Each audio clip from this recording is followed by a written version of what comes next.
మీ సంతాన కలను నిజం చేసుకునేందుకు ఈ రోజే 49 సంప్రదించండి 9390501418. కపుల్ అయితే వాళ్ళకి హస్బెండ్కి 0 స్పామ్ కౌంట్ ఉంది. సో ఆ అమ్మాయి వచ్చేసి ప్రెగ్నెన్సీ రావట్లేదు అని వస్తే ఇక్కడ చూస్తే మనకి సడన్గా తెలిసిందనమాట. సో ఆ అమ్మాయి వచ్చేసి నాకే ప్రాబ్లం ఉందని చెప్పండి మేడం. తన సైడ్ యాక్చువల్గా ప్రాబ్లం లేదు, బట్ అయినా కూడా మా ఇన్లాస్ దగ్గర తన తక్కువ అవడం నాకు ఇష్టం లేదు.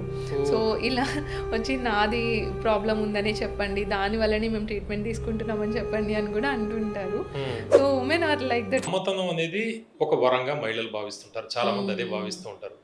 మీరు వాళ్ళకి ఆ ఇష్యూ, ఫెర్టిలిటీ ఇష్యూ ఉంది అనేది ఆ టెస్ట్లో బయటపడితే మీరు ఎట్లా చెప్తారు? చాలా చాలా కష్టం కదా. సో డెఫినెట్లీ అండి, మన దగ్గరికి వచ్చే వాళ్ళు చాలా చెప్పలేరు కదా. ఒకేసారి మీకు అంతా చాలా ప్రాబ్లం ఉంది, మీకు అవ్వదు అని అంటే వాళ్ళు చాలా అప్సెట్ అయిపోతారు కదా. సో డెఫినెట్లీ అట్లా అయితే మనం చెప్పము, but step by step first we'll try to find out. వాళ్ళ సైడ్ కూడా మనం వింటాం, వాళ్ళకి ఎలాంటి ఇష్యూస్ ఉన్నాయి, సో వాళ్ళు ఎమోషనల్గా ఎలాంటి బర్డెన్ ఫేస్ చేస్తున్నారు, ఎంత తొందరగా పిల్లలు కావాలనుకుంటున్నారు అనేది చెప్తాం. తర్వాత వాళ్ళ రిలేటెడ్ టెస్ట్ రిపోర్ట్స్లో కానీ ఎట్లయితే వచ్చిందో స్లోగా we'll try to explain them అనమాట. భయపెట్టకుండా జాగ్రత్తగా స్లోగా మీకు ఇష్యూ ఉంది, సో ఈ ఇష్యూలో మీకు కొంచెం ఎగ్స్ కొంచెం తక్కువ ఉన్నాయి, సో ఎర్లీగా ఈ పద్ధతిలో మీరు ప్రెగ్నెన్సీ ప్లాన్ చేసుకుంటే బెటర్. కొంచెం ఏజ్ పెరుగుతున్న కొద్దీ ఇష్యూస్ పెరుగుతుంటాయి కాబట్టి సో ఈ ట్రీట్మెంట్ తీసుకుంటే అది కూడా ఎర్లీగా తీసుకుంటే బెటర్. సో హస్బెండ్లో ఏదైనా ఇష్యూ ఉందంటే స్లోగా ఇట్లా మీకు కొంచెం కౌంట్స్ ఇవి తక్కువ ఉన్నాయి, దీనివల్ల ఇట్లా ఎఫెక్ట్ ఉండొచ్చు, సో దీనివల్ల మీకున్న ఫర్టిలిటీ ఇష్యూ దీనివల్ల అయి ఉండొచ్చు అని we'll try to explain them. And తర్వాత ట్రీట్మెంట్ పార్ట్ అనేది మనం వాళ్ళకి అర్థమయ్యేలాగా చేస్తాం అన్నమాట. సో ఇదంతా చాలా ప్రైవేట్ స్పేస్లో వాళ్ళకి ప్రైవసీతో అంతా జరుగుతుంది. సో ఎవరికి తెలియకుండా కేవలం వాళ్ళ గురించి ఓన్లీ మనం మోస్ట్లీ చాలా కొంతమంది ఫ్యామిలీస్తో కూడా వస్తుంటారు, బట్ ఫస్ట్ మనం కపుల్తో ఒకసారి మాట్లాడడానికి ట్రై చేస్తాం ఫస్ట్. తర్వాత వాళ్ళు ఓకే అని వాళ్ళ ఫ్యామిలీకి కూడా ఎక్స్ప్లెయిన్ చేయమంటేనే మనం చెప్తాం అనమాట. కొంతమంది వాళ్ళ పేరెంట్స్ వీళ్ళ సైడ్ పేరెంట్స్ని తీసుకుని కూడా వస్తుంటారు. సో ఫస్ట్ మనం కపుల్తోనే మొత్తం డిస్కస్ చేసి సో వాళ్ళకి అండర్స్టాండ్ అయ్యాక మా పేరెంట్స్కి కూడా ఇట్లా చెప్పండి అని అంటేనే విల్ దెన్ రివీల్. కొంతమంది దే లైక్ కాన్ఫిడెన్షియాలిటీ కదా. సో రీసెంట్గా మనకు ఒక పేషెంట్ కూడా ఏంటంటే ఐవీఎఫ్ చేసుకోవాలి వాళ్ళు యాక్చువల్లీ ఐవీఎఫ్, బట్ మా వాళ్ళు ఎవ్వరికి మీరు ఐవీఎఫ్ అని చెప్పద్దు మేడం, ఐవీఎఫ్ అంటే సూది బేబీ అని ఒక టాక్ ఉంటుంది మా దగ్గర, అట్లా అని చెప్పేసి ఒక పేషెంట్ అన్నారు అనమాట. సో ఇలాంటి మిస్కన్సెప్షన్స్ ఇలాంటి ప్రాబ్లమ్స్ కూడా ఉంటాయి. బయట వాళ్ళు ఏమంటారు, ఆ బేబీని మళ్ళీ తర్వాత బర్త్ అయ్యాక సమాజం ఎట్లా చూస్తుంది, ఇలా డిఫరెంట్ గా చూస్తుందా. సో ఈ రోజుల్లో కూడా అట్లా ఉన్నారు ఇంకా స్టిల్. ఈ రోజుల్లో కూడా ఇంకా చాలా మందికి ఐవీఎఫ్ అంటే ఏంటి కూడా తెలియని వాళ్ళు కూడా ఉన్నారు. వాళ్ళ జీన్స్ తో మనం ఎంబ్రియో అనేది బయట ఫామ్ చేస్తున్నాం, బట్ రిమైనింగ్ ప్రెగ్నెన్సీ అంతా నార్మల్ గానే ఉంటుంది అనమాట. బట్ వాళ్ళు అలా ఫీల్ అవ్వడం వల్ల కొంచెం ఇలా వెనకాడుతుంటారు. బట్ మనం అయితే వాళ్ళు ఏ ట్రీట్మెంట్ చేసుకున్నా కూడా అది కంప్లీట్ గా కాన్ఫిడెన్షియల్ గానే ఉంచుతాము. కపుల్ కన్సెంట్ అనేది మనకి ఇంపార్టెంట్ అన్నమాట. ఓకే, ఇంకా మీరు ఇప్పటిదాకా కొన్ని వందల మందికి మీరు చేస్తుంటారు, వేలు కూడా దాటిపోయి ఉంటాయి మీరు చేసినవి, ఎందుకంటే చాలా కాలం నుంచి ఉన్నారు కాబట్టి. అంటే మీరు మర్చిపోలేని ఇన్సిడెంట్స్ ఏమైనా ఉన్నాయా ఇందులో? అంటే ఈచ్ కేస్ ఈస్ డిఫరెంట్ అనమాట. సో కొన్ని కేసెస్ ఏంటంటే అంటే ఎస్పెషల్లీ మనకి కొంతమందికి ట్యూబల్ బ్లాక్స్ ఇట్లా ఉన్న ఎగ్స్ స్పర్మ్స్ బాగుంటే మనకి high chances of success rate అనేది ఉంటుంది ఐవీఎఫ్లో. బట్ కొంతమందికి ఏంటంటే సివియర్ ప్రాబ్లమ్స్ ఉంటాయి అన్నమాట.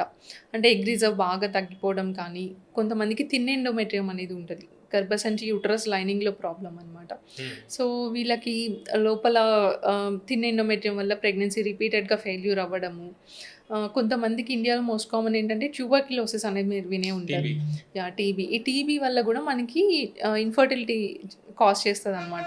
ఈ టీబీ వల్ల ట్యూబ్స్లో బ్లాక్స్ రావడము, గర్భసంచి పొరలో క్రానిక్ ఎండోమెట్రైటిస్ అంటాం. సో గర్భసంచి పొరలో ఇది ఒక క్రానిక్ ఇన్ఫెక్షన్ అనమాట. దీనివల్ల యూట్రస్ లోపల అతుకులు కాజ్ చేయడము. సో ఇలాంటి ప్రాబ్లమ్స్ కాజ్ చేస్తాయి.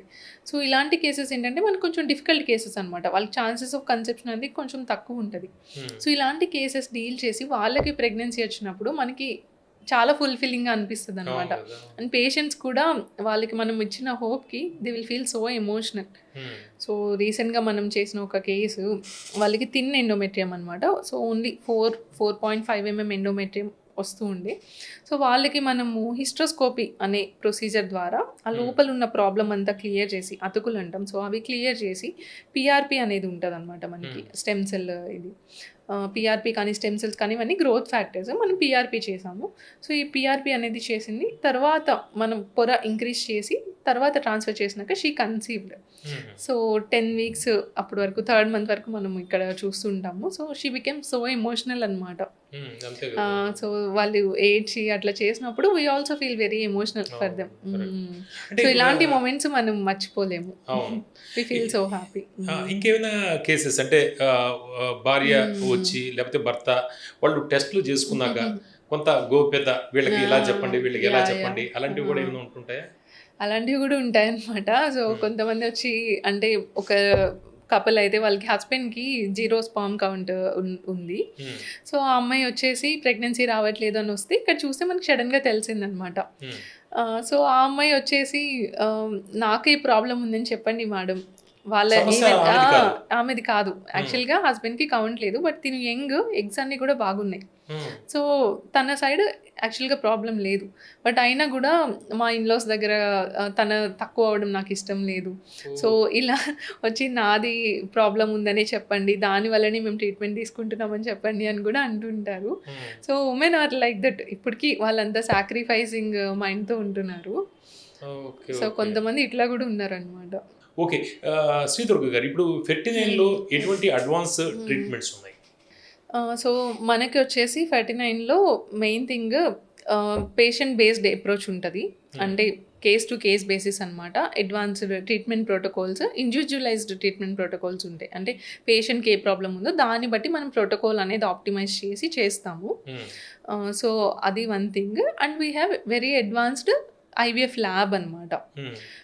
సో ల్యాబ్లో కూడా మనకి ఏంటంటే ISO Class 6 certified clean air quality అనేది మనం మెయింటైన్ చేస్తాము.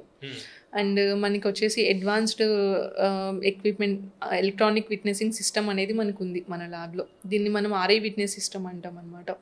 సో ఈ RI విట్నెస్ సిస్టమ్ వల్ల ఏంటి అని అంటే, చాలామంది ఇప్పుడు IVF సెంటర్కి రావడానికి వన్ ఆఫ్ ది రీజన్ వాళ్ళ గేమెట్స్ వాళ్ళకి కాకుండా వేరే వాళ్ళది పెట్టేస్తారేమో అని రీసెంట్గా అయిన కొన్ని కేసెస్ వల్ల కూడా. సో వాళ్ళకి ఆ భయం చాలా ఉంటుంది కదా. Yeah definitely. బట్ అట్లా అవుతుందేమో అన్న మిస్కన్సెప్షన్ ఇప్పటికీ ఉంది. రీసెంట్గా వచ్చి కూడా కొంతమంది పేషెంట్స్ అట్లా అడిగిన వాళ్ళు ఉన్నారు. బట్ ఈ RI విట్నెస్ సిస్టమ్ వల్ల ఏంటంటే, it is an electronic witnessing system అనమాట. ఒక బార్ కోడ్తో వాళ్ళ గేమెట్స్ని మనం ట్యాగ్ చేస్తాం.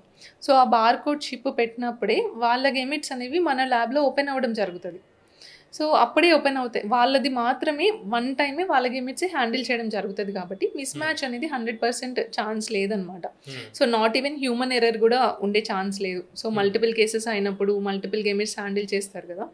సో అప్పుడు కూడా మిస్ మ్యాచ్ అయ్యే ఛాన్స్, చిన్న హ్యూమన్ ఎర్రర్ కూడా లేకుండా 100% ఎవరీ జీన్స్ వాళ్ళకే పెట్టడం జరుగుతుంది అనమాట. సో ఈ యొక్క అడ్వాన్స్డ్ RI విట్నెస్ సిస్టమ్ అనేది మనకి ల్యాబ్లో ఉంది. అండ్ సిస్టమ్ ఇంక్యుబేటర్స్ అని కూడా మనకి అడ్వాన్స్డ్ మంచి incubators and experienced embryologist full time మనకి మానిటర్ చేసుకోవడానికి అడ్వాన్స్డ్ జిల్ట్రిక్స్ సిస్టమ్ అని కూడా ఉంటుంది అన్నమాట, alarm system.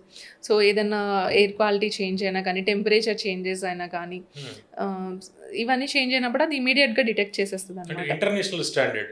So international standard certified lab. And మనకి ఫుల్ టైం ఎంబ్రియాలజిస్ట్ ల్యాబ్ని మానిటర్ చేయడానికి ఉంటారు. సో IVFలో ఇప్పుడు ల్యాబ్ అనేది కూడా చాలా ఇంపార్టెంట్ అనమాట. సో ల్యాబ్లో అడ్వాన్స్డ్ ఎక్విప్మెంట్స్ ఉండడం కానీ, అడ్వాన్స్డ్ టెక్నిక్స్ ఉండడం కానీ చాలా ఇంపార్టెంట్. క్లినికల్ సైడ్ 50% అయితే ల్యాబ్ సైడ్ కూడా 50% ఉంటుంది. సో దీనివల్ల ఇలాంటి అడ్వాన్స్డ్ ఎక్విప్మెంట్స్ అన్నీ మనకు ఉన్నాయి. అండ్ ఈవెన్ మనకి ప్రీ ఇంప్లాంటేషన్ జెనెటిక్ టెస్టింగ్ అనేది కూడా ఉందన్నమాట IVF మన 49లో. ఈ PGT అంటాం దాన్ని, pre implantation genetic testing. So ఇది ఎవరికి హెల్ప్ అవుతుంది అని అంటే, కొంతమందికి రిపీటెడ్గా మిస్క్యారేజెస్ అవ్వడము, జెనెటిక్ ప్రాబ్లమ్స్ ఉండడము, సో ఏజ్ ఎక్కువ ఉండడం, నేను చెప్పినట్టు ఏజ్ మోర్ దెన్ 38 ఉంటే క్రోమోజోమల్ ప్రాబ్లమ్స్ ఉండి బేబీస్కి డౌన్ సిండ్రోమ్ వచ్చే రిస్క్ కానీ ఇలాంటివి ఎక్కువ ఉంటాయి. సో ఇలాంటి వాళ్ళకి మనం ఈ ప్రీ ఇంప్లాంటేషన్ జెనెటిక్ టెస్టింగ్ అనేది సజెస్ట్ చేస్తాం అనమాట. సో ఇలాంటి అడ్వాన్స్డ్ టెస్టింగ్ కూడా మనకి అవైలబుల్గా ఉంది. ఆ టెస్ట్ కి సంబంధించి రిపోర్ట్ ఆధారంగా ఒక్కొక్కరికి ఒక్కొక్క టైప్ లో ట్రీట్మెంట్ ఉంటుంది. అంతే కదా.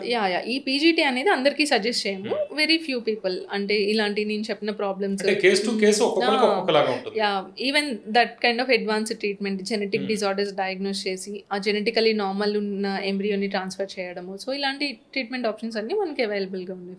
ఓకే, అంటే అందరికీ ఐవీఎఫ్ ఉండదు, అందరికీ డెఫినెట్గా ఐవీఎఫ్ ఉండదు, వాళ్ళకున్న ప్రాబ్లం బట్టే ఉంటుంది డెఫినెట్గా. కొంతమందికి డైరెక్ట్గా ఇప్పుడు బైలేటరల్ ట్యూబల్ బ్లాక్ ఉంది, సో వాళ్ళకి ఐవీఎఫ్లోనే ఎక్కువ ఛాన్స్ ఉంటుంది కాబట్టి డెఫినెట్గా వాళ్ళకి లేటర్ ఏజెస్లో కన్నా మన ముందు ఏజ్లో వచ్చే అవుట్కమ్ చాలా బెటర్గా ఉంటుంది. అండ్ బేబీస్ హెల్తీగా ఉండడం కూడా దాన్ని బట్టి కూడా ఉంటుంది అనమాట. ఓకే, ఇప్పుడు మనం చూస్తే ఈ ఫెర్టిలిటీ సెంటర్స్ వీధికి ఒకటి పుట్టకొకటి వచ్చేస్తున్నాయి. అయితే 39 ప్రత్యేకత ఏంటి, మిమ్మల్ని ఎలా నిలబెడుతుంది, ఏ ప్రత్యేకత మిమ్మల్ని నిలబెడుతుంది? డెఫినెట్లీ అండి, మనకు చాలా సెంటర్స్ ఉంటాయి, బట్ మీరు మంచి సెంటర్కి వెళ్తున్నారు అని ఎలా తెలుసుకోవాలి అని అంటే, first experienced doctors and treatment protocols and వాళ్ళ సక్సెస్ రేట్ బట్టి మీకు అర్థమైపోతుంది. మన 49లో చూసుకున్నట్లయితే most of the times we are giving around 65 to 75 to 80% కూడా మనం ఇస్తున్నాం సక్సెస్ రేట్స్. కొన్ని గుడ్ కేసెస్ ఉన్నప్పుడు మనకి లైక్ ఈవెన్ ఇట్ ఈస్ 80% అనమాట సక్సెస్ రేట్ మన సెంటర్స్లో.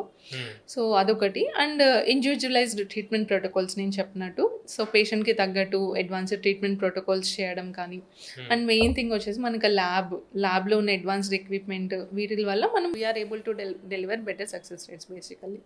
సో దీనివల్ల మనకి మీరు ఏదైనా సెంటర్కి వెళ్ళినప్పుడు మీకు కరెక్ట్ ట్రీట్మెంట్ చెప్తున్నారా లేదా, క్లియర్ కట్గా మీకు దేనికి ఎంత ఖర్చు అవుతుందని ఫినాన్షియల్ కౌన్సిలింగ్ ఇవ్వడము, మీకు ట్రీట్మెంట్ జర్నీ ఎట్లా ఉంటుందని ఎక్స్ప్లెయిన్ చేయడము, ల్యాబ్లో ఎలాంటి అడ్వాన్స్డ్ ఎక్విప్మెంట్స్ ఉన్నాయి, సో ఇదంతా కూడా చాలా ఇంపార్టెంట్.